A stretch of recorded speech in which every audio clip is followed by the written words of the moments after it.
De Daniel que hemos venido hablando en los últimos domingos, y en esta ocasión quisiera detenerme en Daniel capítulo 6. Así que si tienes Biblia, vas conmigo a Daniel capítulo 6 y una historia similar de conocida, la misma que hemos predicado el domingo pasado, porque el domingo pasado justamente hablamos de estar en el medio del fuego y esos muchachos que también eran amigos de Daniel, que también fueron cautivos, tuvieron una especie de danza entre las llamas, con una cuarta persona, la persona del Señor, la divina persona, acompañando a estos muchachos en la crisis, en el medio del horno, dijimos el domingo pasado. Y en el día de hoy hablamos de una situación, de un evento muy similar, pero ahora es Daniel al que le toca ser protagonista de esta escena, y ahora a él le toca estar entre leones. Ahora a él le toca ver cómo Dios, según la Escritura nos enseña, se encarga de cerrar la boca de los leones para que no le hagan ningún tipo de daño. Necesito leer un par de versos de la Biblia porque quiero que ustedes y yo nos fundamentemos en la Escritura y no simplemente en lo que yo pueda agregar a esta enseñanza. Así que vamos a Daniel capítulo 6 y leamos juntos, por favor, del verso 9 al verso 13. En el verso 9 aparece un nombre muy hermoso y que me va a dar mucho placer leerlo en voz alta. Dice la palabra de Dios en el versículo número 9, el rey Darío expidió el decreto y lo puso por escrito. Cuando Daniel se enteró que lo publicaron al decreto, se fue a su casa y subió a su dormitorio, cuyas ventanas abría en dirección a Jerusalén. Allí se arrodilló y se puso a orar y alabar a Dios, pues tenía por costumbre orar 3 veces al día. Cuando aquellos hombres llegaron y encontraron a Daniel orando e implorando la ayuda a su Dios, fueron a hablar con el rey al decreto real. ¿No es verdad que su majestad publicó un decreto? Según entendemos, todo el que en los próximos 30 días adore a otro Dios o a otro hombre que no sea su majestad, será arrojado al foso de los leones. El decreto sigue en pie, contestó el rey. Según la ley de los medos y de los persas, no puede ser derogado.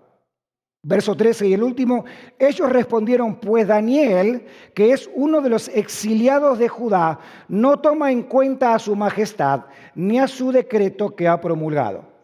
Todavía sigue orando a su Dios 3 veces al día. Señor, pongo este tiempo en tus manos y también esta palabra que siempre nos va a hablar y nos va a dar vida y ha de ser enviada por el propósito eterno en cada uno de los que la hemos de aprender. En tu nombre, Jesús, oro. Amén. Voy a hablar acerca de la oración. Y aunque hay mucho que hablar en cuanto al contexto de la situación, el conflicto histórico, cómo la nación se encuentra, estoy seguro que si has seguido la serie de mensajes, ya más o menos, aunque no seas un profundo lector del libro de Daniel, más o menos todos nos podemos ubicar en haber aprendido lo básico. Israel, una nación que es cautiva por su desobediencia a Dios. Cada vez que la nación desobedecía, Dios se encargaba de llevarlos cautivos o de permitirle a una nación pagana, en este caso la primera nación que toma control de Israel es Babilonia. Aprendimos que había un rey que se llamaba Nabucodonosor, tenía un nombre un poco raro y un poco largo a la misma vez. Pero hay algo que sucede entre en medio de la historia, porque ahora notamos que el que está reinando es un tal Darío Medo-Persa, un tal Darío que es el rey de Persia. La razón es que hemos hablado del capítulo 4 de Daniel, pero no hablamos del capítulo 5. Si en casa, por curiosidad, tienes ganas de leer el capítulo 5, te vas a encontrar la transición que hay entre el reinado de Nabucodonosor y lo que le pasa a él en su mente, porque Dios había dicho que él se volvería loco, Entonces, una vez derrocado Nabucodonosor, reina el hijo de Nabucodonosor, pero él también hace una cosa aberrante y es usar los utensilios de la casa de Dios, los tesoros que se usaban para las cosas santas. Ahora el hijo de Nabucodonosor lo usa para hacer una gran fiesta, un banquete, una cosa desordenada. Y Dios, en respuesta a lo que este rey hace, es justamente darle un mensaje que él también sería muerto y derrocado. Dura muy poco el reinado del hijo de Nabucodonosor. Y de inmediato, nos dice la Biblia, ahora sí entrando en el capítulo 6, en que los persas, que eran la nación que Daniel había visto, la segunda nación, si ustedes recuerdan bien, cuando vimos la imagen, la primera visión de Daniel, también habla que el segundo reinado que tomaría el poder justamente eran los persas. Hasta aquí todo lo que estoy hablando es simplemente historia bíblica para situarnos en lo que está pasando en el día de hoy. Ahora Darío tiene el control y ahora las personas que están alrededor, al igual que la historia anterior, llegan con un chisme al rey porque un decreto que el rey mismo había dado, y como han leído en la Biblia junto conmigo, por los próximos 30 días nadie tenía que adorar a nadie, sino solamente a los reyes paganos. Si vas a leer un poco acerca de Darío, yo lo hice por dos razones. Primero, porque tenía que enseñarte, y segundo, porque me encanta su nombre. Se dice que Darío era un tipo tan poderoso y tuvo un reino tan poderoso que inclusive, présteme atención, él mismo se hizo llamar el Rey de Reyes y Señor de Señores. Un título demasiado grande para un ser humano, ¿no es así? Entonces, cuando alguien venía a adularlo, a darle una palabra, como les pasa a esta gente que se acerca a él y le dice, por 30 días nadie tiene que adorar, el mensaje es uno solo. El mensaje es que este grupo de personas que fueron con el chisme al rey querían una sola cosa, querían deshacerse de Daniel y de cualquier otro judío que hubiera entre medio de ellos. El mensaje era claro, la guerra era clara, era ir en contra de cualquier persona que no adorara y que no creyera lo que los persas adoraban y lo que los persas creían. Una historia muy similar a lo que pasa con el reinado de Babilonia en el tiempo anterior a lo que hemos aprendido en los primeros capítulos de Daniel. Espero que hasta aquí estemos todos bien. Regálenme un amén lo más fuerte que pueda. Y ahora voy a la parte práctica. Me salgo un poco de la parte histórica y vamos a la práctica. Así que por favor, ajuste sus cinturones y vamos juntos a intentar aprender la parte práctica de lo que Daniel hace basado en la convicción, basado en la oración. Y es eso lo que quiero puntualmente hablar. Porque la oración es el arma más poderosa que cualquier cristiano puede tener en su haber. La oración es la herramienta más poderosa que cualquier persona puede utilizar porque ejerce poder en el mundo espiritual. En el mundo primero creado que lo que vemos. Nunca te olvides que lo que vemos ha sido creado de lo que no se ve. Antes de que existiera todo lo que ves, existe y ha existido y existirá lo que no ves. El apóstol Pablo decía, recuerden que nuestra lucha no es contra carne ni sangre, sino contra potestades, y principados y reino de las tinieblas. Pablo está hablando de un mundo espiritual, de una vida espiritual que ninguno de nosotros puede ignorar. Ahora, el arma poderosa que el creyente tiene es justamente a través de la oración. Y hay mucho que aprender de eso, o mejor dicho, hay mucho que desaprender para entonces poder aprender correctamente, o mejor dicho, otra vez, poder aprenderlo bíblicamente. La oración es la comunicación. Y la comunicación es la herramienta fundamental para sostener cualquier relación saludable.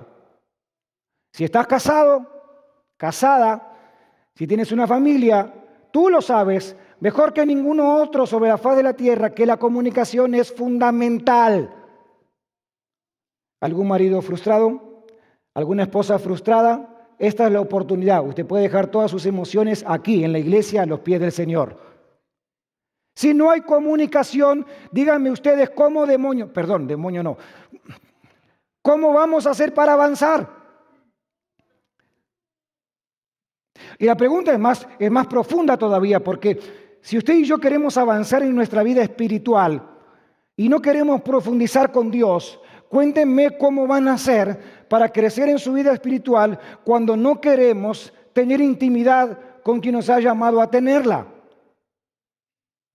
Esto es casi como tener un novio a la distancia. Creo que lo más aburrido que puede existir ahora en la era del Internet es tener un novio a la distancia, porque uno puede noviar a la distancia por un ratito, pero cuéntenme, ¿qué hago yo? ¿Beso el celular? Yo le puedo poner corazoncitos, le puedo sacar fotos, puedo tratar de mostrarle todo lo mejor que yo le pueda mostrar, pero ¿y el contacto? ¿Cómo le agarro la mano? ¿Cómo le invito a tomar un helado? ¿Cómo le propongo matrimonio? Con el Señor pasa exactamente lo mismo. ¿Cómo sucede con los seres humanos? Présteme atención porque esto es poderoso. Cuando vas a leer la Biblia, vas a comenzar por el primer libro, que es Génesis, que justamente es el inicio, el comienzo. Y te vas a encontrar en los primeros capítulos una historia maravillosa, porque es la historia en la que te cuenta cómo Dios crea las cosas. Pero llega a la cúspide de la creación y pone la corona de la creación, que somos nosotros, Adán y Eva, los seres humanos, nuestros padres. Y pone entonces a Adán y Eva en el Edén para que puedan trabajar la tierra, para que puedan gobernar la tierra. Y algo poderoso es que nos dice la Biblia, hasta ese momento, que Dios bajaba todos los días para mantener una charla con Adán y con Eva. La Biblia dice que Dios bajaba, los iba a buscar y tenía una charla, tenía una plática. Si Adán y Eva hubieran sido argentinos, estoy seguro que el Señor se sentaría con ellos a tomar mate, a comer torta frita. Son dos cosas deliciosas que usted tiene que probar si realmente quiere ir al cielo. Usted imagínese en su mente y use un poco la imaginación para cosas buenas, por favor, como para esto. Imagínense la escena más cómoda para usted para tener una conversación con Dios. Algunos dirán sentado en el patio de su casa, otros dirán en mi automóvil mientras manejo, otros dirán recostado en mi cama, otros dirán en una playa, otros dirán en una montaña. Cada quien tiene su escenario en la mente, pero Dios venía cada vez, y platicaba con su creación, con la corona de su creación. Porque la idea de Dios es tener una vida en comunidad con nosotros. Dios no nos ha creado ni nos hizo para tenernos abandonados como huérfanos rodando por el mundo. Dios te hizo para comunicarse contigo. Fuiste creado para que el Señor, ese Dios majestuoso, se comunique contigo. Claro, la mayor revelación que tenemos es Jesucristo, el Dios que se hace hombre para hablarle a los hombres. Max Lucado lo explica de una forma magistral y dice, ¿cómo haría un elefante para hablarle a una hormiga? Entonces lo que hace el elefante es convertirse en hormiga para hablarle a las hormigas. Discúlpenme la expresión, no es mío, es de Lucado, un escritor de libros cristianos y predicador también. Dios, el elefante, se hace hormiga para hablarle a la hormiga. Aunque te parezca absurdo escuchar lo que tengo que decirte, Dios quiere conversar contigo. Dios quiere mantener una charla, un diálogo, una conversación bien profunda. Dice en Argentina, larga y tendida contigo. Quiere tener una conversación contigo. Ahora, claro, no sé si fuimos mal enseñados, o quizás podría decir mal aprendidos, porque la mayoría de nosotros, conforme la escuela que tenemos, quizás de nuestra religión pasada o la religión oficial en Latinoamérica, o algún otro aprendizaje dentro del cristianismo evangélico, hemos aprendido que la oración es una especie de castigo. Hemos aprendido que la oración es para castigar a la gente. Mandamos a la gente a orar para que cumpla con el castigo. Cuando las cosas van mal, los cristianos les decimos, seguramente te falta ayuno, te falta oración.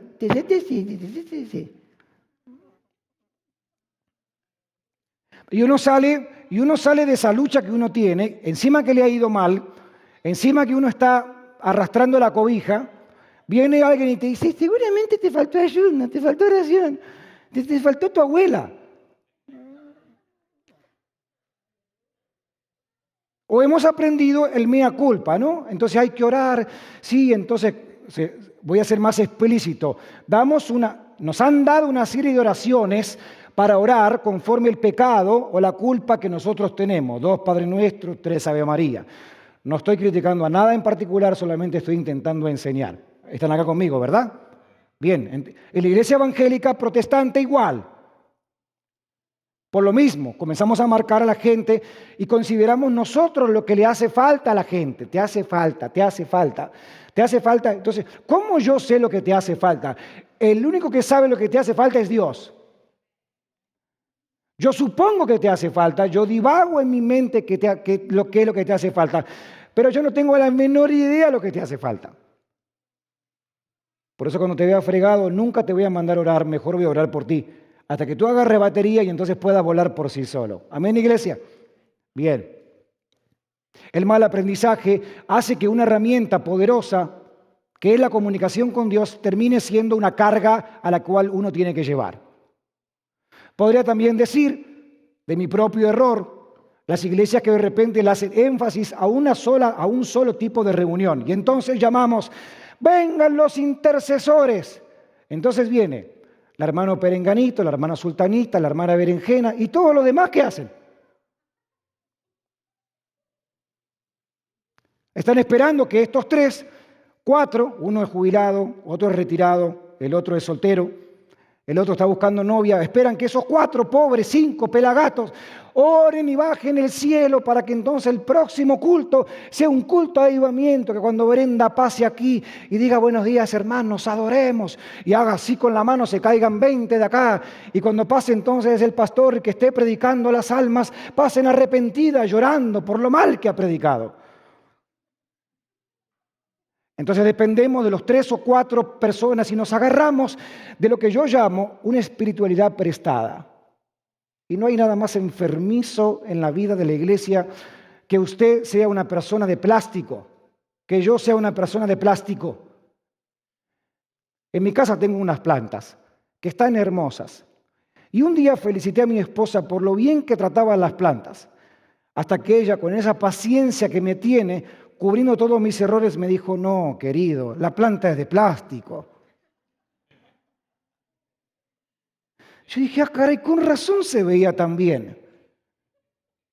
Hay algunos hermanos que yo estoy viendo muy bien últimamente.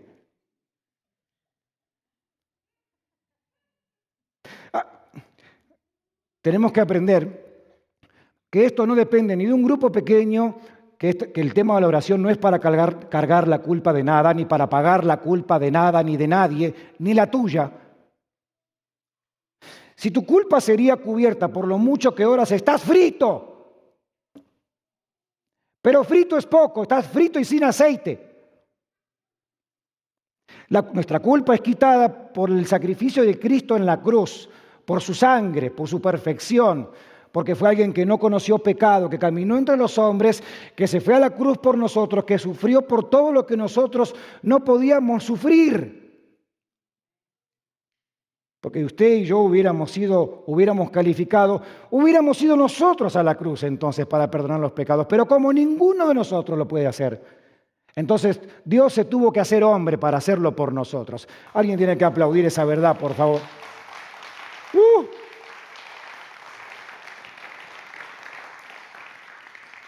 Uno nunca se va a volver un experto en el tema de la oración, porque hay tanto que aprender de eso. Y como dije hace un ratito, lo más difícil de aprender es desaprender primero. Lo que hacía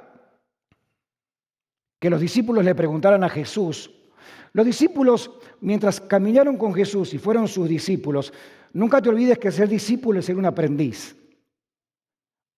Ser discípulo es ser un aprendiz. La palabra correcta para traducir discípulos en griego es aprendiz. Todos nosotros somos discípulos, ¿están de acuerdo conmigo? Todos nosotros somos aprendices. Tenemos un Señor al que seguimos y del cual aprendemos. Ahora présteme toda la atención posible, por favor. En ninguna parte de la Biblia los discípulos le piden a Jesús que le enseñe a Jesús a hacer milagros. En ninguna parte de la Biblia aparece ningún verso, ni ninguna parábola, ni ninguna historia donde los discípulos le digan a Jesús, Jesús, enséñanos a multiplicar los panes y los peces, así como tú lo hiciste. Pero misteriosamente sí aparece una súplica de los discípulos a Jesús y preguntándole y rogándole que les enseñara a orar. Y es ahí donde aparece el famoso Padre Nuestro. Sé que ustedes se lo conocen, aunque no lo sepan de memoria, tienen una vaga idea de lo que el Padre Nuestro dice. Cuando los discípulos le dicen a Jesús, Jesús, queremos orar, queremos aprender a hacerlo. Entonces Jesús le dice, bueno, ahora le va la enseñanza y va a lo que llamamos el modelo de la oración. Padre nuestro que estás en los cielos, santificado sea tu nombre, venga a nosotros tu reino y todo lo que usted y yo conocemos como el resto de la enseñanza. Hoy, en esta reunión, estamos como niños destetados, preguntándole a Dios y pidiéndole a Él que nos enseñe a orar, porque yo no sé cómo hacerlo. Y no quiero ofenderlo, pero estoy seguro que usted tampoco. Entonces, como niños, estamos aquí pidiéndole a Dios que nos ayude a cómo orar. ¿Tiene usted ese sentir esta mañana, esta tarde conmigo? Ojalá que sí, porque es lo que hay. Dice entonces la Biblia que ahora sí, Daniel oraba 3 veces al día. Lo que hacía Daniel era apuntar a Jerusalén. Recuerden siempre que Jerusalén era el centro de adoración. En Jerusalén vivía Dios. En Jerusalén estaba la presencia de Dios. En Jerusalén vivía Dios mismo. Así que Daniel lo hacía, ¿cuántas veces al día? 3 veces al día. ¿De dónde sale este asunto de orar 3 veces al día? Si usted tiene algún vecino de Medio Oriente, musulmán o de cualquier otro sector, o usted le ha pasado alguna vez, me ha pasado a mí muchas veces, sobre todo quizás cuando salgo del estado o cuando voy a otra ciudad o cuando tengo que parar circunstancialmente en algún hotel de paso, siempre las personas llega la hora de la oración, sacan su mantita, van a su carro, tiran la mantita, se arrodillan y hacen su oración. ¿Te ha pasado verlo alguna vez? ¿Te pasó mirar eso alguna vez? Levanten la mano, por favor. Claro, perfecto, excelente. Esa es parte de la rutina religiosa que cualquier persona orientada y dirigida de Medio Oriente, en su religión o en sus religiones, es lo que practica. Daniel lo hace 3 veces al día porque era parte de la rutina judía, era parte de una cuestión cultural. Ya te enseñé, lo hacía en dirección a Jerusalén porque en Jerusalén era donde Dios vivía, en Jerusalén era donde estaba Dios. Ahora, por favor, présteme atención. Jesús conversa con los discípulos alguna vez y les dice y les enseña puntualmente a una mujer de Samaria. ¿Se recuerdan la historia? Jesús mismo le dice, ustedes están viendo en dónde verdaderamente hay que adorar, dónde hay que orar. Y la samaritana recibe la invitación de Jesús y le dice, Jesús, si tú supieras con quién estás hablando, a mí me adorarías. Y te darías cuenta que lo que estoy buscando ahora es gente que adore, que ore en espíritu y en verdad. No en un lugar, no en una serie de veces, no en una reunión en especial, sino alguien que me adore, que ore en espíritu y en verdad. ¿En qué? En espíritu y en verdad. Entonces parece ser que el corazón de la enseñanza no está tanto en las veces, ni en cómo, ni en qué tipo de reunión, ni con qué tipo de grupo, sino parece que lo que Dios verdaderamente está buscando es gente que lo haga en espíritu y en verdad. Permítame cerrar la idea porque quiero orar con ustedes un momento. Quiero practicar lo que estamos aprendiendo juntos en esta ocasión. Dice Efesios capítulo 6, verso 18, solo búsquelo en su Biblia rápido o anótelo por favor. Dice el apóstol Pablo, como también le escribe a la iglesia de Tesalónica, en este caso a la iglesia de Éfeso, y le dice en el capítulo 6, verso 18, oren en el Espíritu en todo momento, con peticiones y ruegos, manténganse alerta y perseveren en la oración por todos los santos. Préstenme atención, por favor. Oren en el Espíritu en todo momento. Daniel lo hacía 3 veces en el día, porque era parte de su cultura, parte de su rutina. Ahora el Nuevo Testamento nos enseña que hay que hacerlo en todo momento. A la iglesia de Tesalónica se le escribe lo mismo y se le dice, oren sin cesar. O sea, oren continuamente. Présteme atención porque creo que voy llegando a lo que realmente quise decir con todo lo que dije. Y es que tenemos que entender que Dios nos ha llamado a tener intimidad con Él, independientemente de lo que estemos pasando en el día de hoy. Sé que el agradecimiento nos brota del alma cuando las cosas nos van bien. Pero ¿qué tal cuando las cosas no nos van tan bien como nosotros hubiéramos pensado que nos debería de ir? Nuestra intensidad, nuestro hambre, nuestra búsqueda por lo espiritual sigue siendo del mismo calibre. Sé que hay personas que no tuvieron quizás una buena experiencia en su vida espiritual. Sé que en las iglesias, tanto como aquí, posiblemente no fuimos tan buenos para sanarte y de repente hemos causado heridas. La iglesia causó heridas. Los líderes causamos heridas. Entonces de repente no estás en un momento muy claro en lo que realmente quieres acerca de Dios. Y te pasa como le pasó a mi amigo que dijo, si Dios es como mi papá, habiendo sido un niño maltratado, yo no quiero saber nada con Dios. Porque si Dios es como mi papá y mi papá fue un mal padre conmigo, yo con Dios no quiero saber nada. Quizás no te pasa lo mismo con tu padre o con tu crianza, te pasa lo mismo con la iglesia, con el pastor, con los pastores, con las iglesias en general. Tu experiencia quizás no fue muy buena. Y entonces eso de alguna manera te va oscureciendo el lente de cómo es este asunto de orar. O quizás probaste orar y oraste unas cuantas veces y como Dios no contestó como tú querías que contestara, entonces dejaste de hacerlo. O eres de aquellos, como tu servidor, que cada comienzo de año hace una resolución. Entonces todos los enero decido ser un hombre más espiritual, un hombre más acercado a Dios, un hombre que ore más. Eso es como la dieta. Enero me lo aguanto, febrero caigo en tentación, en marzo ya estoy en pecado otra vez. Y parece ser que esa lucha, gracias por reírse de lo que acabo de decir, porque me da la pauta de que usted también sufre como yo. Pero pare de sufrir. Sufrimos porque no entendemos exactamente de qué se trata el tema de la oración. Porque la oración no es pagar la culpa de nadie, ni sufrir la culpa de nadie, ni siquiera sufrir por nuestros propios pecados. ¿Alguien está todavía aquí conmigo? No es para eso. Es para poder disfrutar de un sometimiento completo y continuo en oración al Dios que es capaz de librarnos de la boca de los leones. Dos preguntas que tengo que hacer, o por lo menos una por cuestión de tiempo. ¿Ustedes creen que Daniel sabía que Dios lo iba a librar del horno? Corrijo, que Dios lo iba a librar de los leones, de las suegras iba a decir, no sé por qué. Daniel sabría que al ser echado al foso de los leones, Dios lo iba a librar del foso de los leones. Usted puede contestarme lo que usted quiera porque la Biblia no lo dice, pero por lo menos podemos pensar juntos, porque sin duda alguna Daniel lo que tenía era una convicción tan fuerte que dijo, bueno, si hay que echarme aquí, que me echen.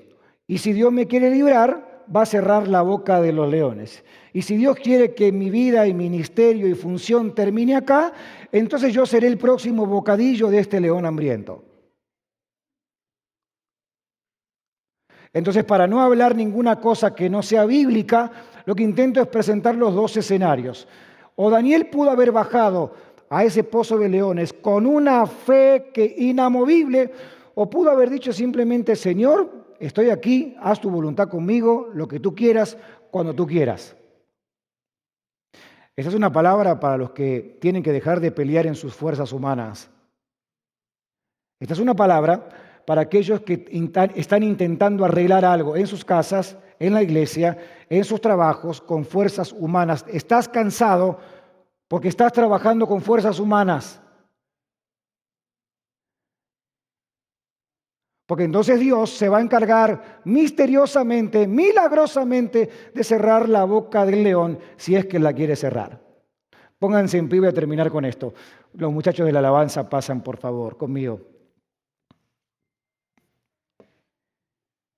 Dice Martín Lutero, dijo Martín Lutero, la oración no es para cambiar los planes de Dios, es para confiar y descansar en su soberana voluntad.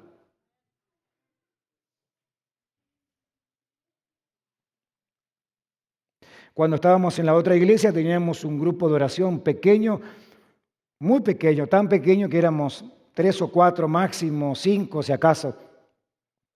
Y me recuerdo que una vez llegó una hermana que vivía en unos apartamentos de seniors que estaban en la esquina de la iglesia.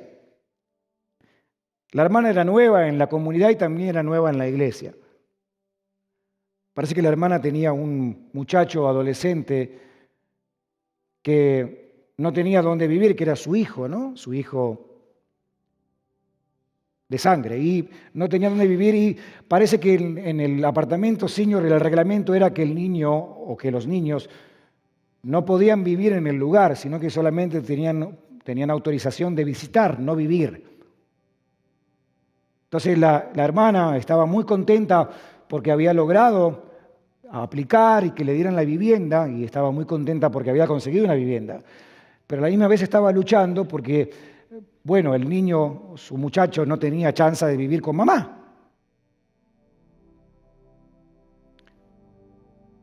Quizás el niño tenía unos bigotes largos como bagre, pero bueno, le voy a decir niño para no hacerlo sentir tan mal. Así que la hermana vino al grupo de oración, éramos 3 o 4, eso fue hace muchos años, no me olvido más el evento. Entonces le digo, hermana, ¿usted quisiera tener unas palabras de oración y orar en el grupo? Y la hermana dijo, sí, cómo no, y empezó. Padre, te doy gracias porque me diste el apartamento. Aunque no te doy tantas gracias porque el apartamento no era como te lo pedí. Porque ahora tú sabes, Señor, ahora mi niño no puede vivir conmigo, Padre. Y tampoco puedo tener al perrito, Padre. Y estuvo como por 45 minutos contando todo lo que la señora sentía. Fue terapia en grupo, fue genial. O sea, la hermana quedó libre, ¿no? Nos soltó toda la basura, la dejamos en el altar, el Señor la perdonó y nosotros quedamos enloquecidos por haber escuchado toda la historia.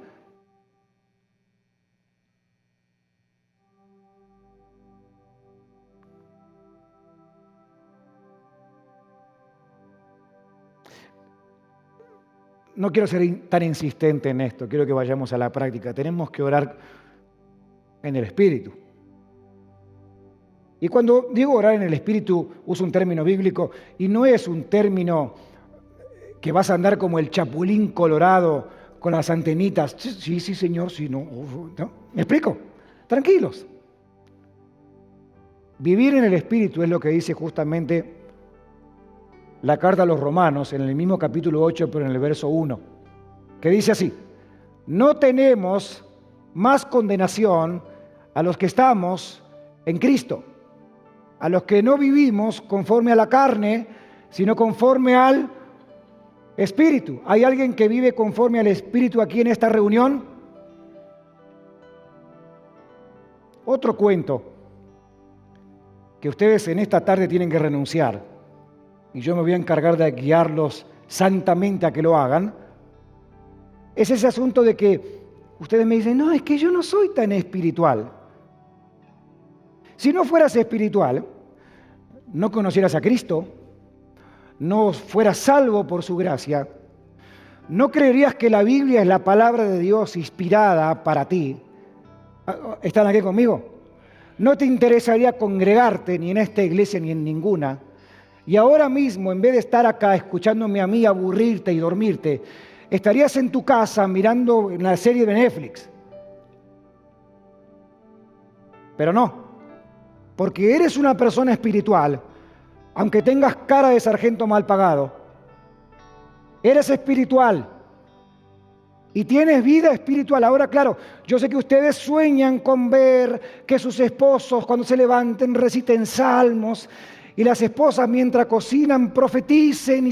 Yo sé que ustedes tienen ese sueño guajiro en sus mentes, que nunca va a ocurrir y que nunca va a pasar, porque eso no tiene nada que ver con espiritualidad.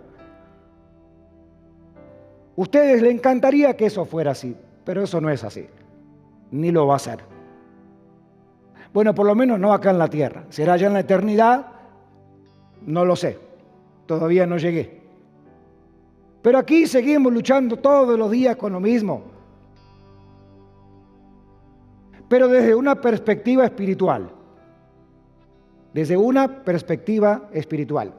Cuando el sistema en el que vivimos, con todos sus problemas, con todas sus ideas, con todas sus tendencias, te presionen y te agarren de las pestañas para echarte en el foso de los leones, no te preocupes que no te van a comer. Ni los leones te aguantan.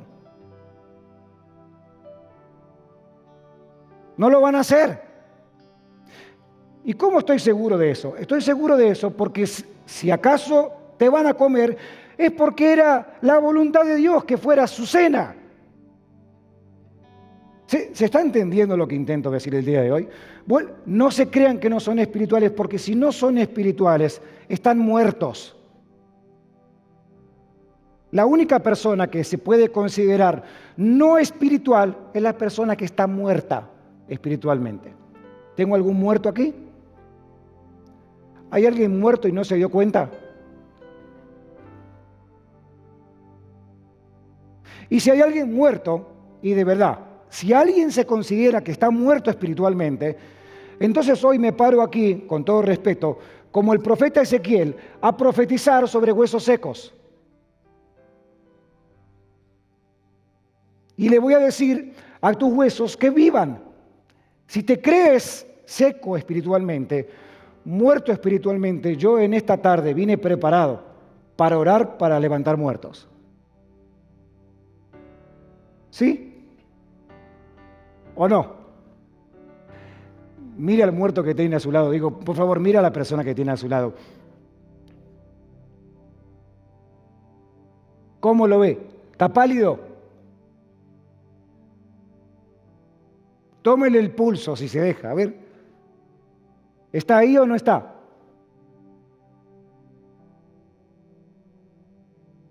Padre, en esta tarde he hablado exactamente lo que entendí en esta semana que tenía que hablar. Gracias por haberme enseñado a mí una lección tan dura como la que tuve que aprender en estos días, en este tema tan trillado, tan mal enseñado y mucho peor practicado, que es la oración.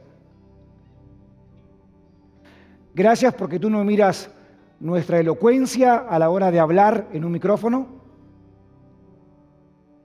Gracias porque tú no nos llamas a que sepamos cómo orar públicamente para que otros digan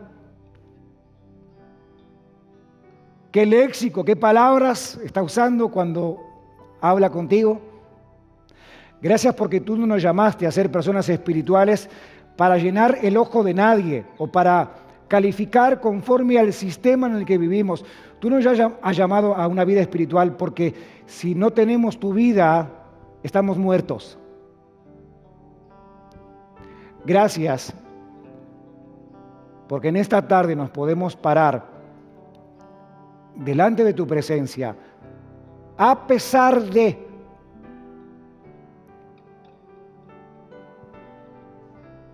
y disfrutar de una conexión contigo.